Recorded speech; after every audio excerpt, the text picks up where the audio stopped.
Inawgurata uffiċjalment il-15 edizzjoni ta' Bethlehem Fajn Silem, wieħed mill-aktar avveniment imfittxija fil-kalendarju kulturali għawċi tal-miliet. Dan il-presepju ħaj ireġġa' lura lil dawk li jżuruh lejn iż-żminijiet tan-nattività filwaqt li joffri esperjenza awtentika u ta' ispirazzjoni fil-perjodu tal-miliet.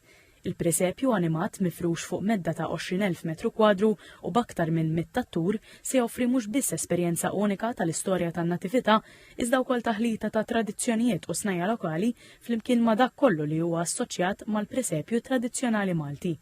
Is-sindku ta' Għajn Silem, Kevin Kawki, fisser l-importanza ta' dan l-avveniment kulturali. Nemnu li flimkien f'dal ġrani sbeħ tal-miliet, kull min jiġi jarani jista' jgawdi da' xenarju sabiħ Malti u fl-istess ħin jesperjenza t-tifsira vera tal-miliet. Fil-inaugurazzjoni, il-Ministru għal-Għawdex Clint Camilleri esprima sodisfazzjon li din l-attività minn sena l-oħra baqa' tkun suċċess u żiedet fil-popolarità tagħha. Irrimarka li Bethlehem Fajn Silem u modell ta' kif l-identità kulturali u reliġjuża tista' tinbidel f'opportunità biex Għawdex ikompli jissemma b'mod pożittiv fuq livell nazzjonali u internazzjonali u jattira lejh bosta nies. Il-Ministru Camilleri qal li Bethlehem Fajn Silem hija attrazzjoni magħrufa mhux biss għal Għawdex imma wkoll għall eluf ta' viżitaturi Maltin u barranin li jiġu jgawdu din l-esperjenza.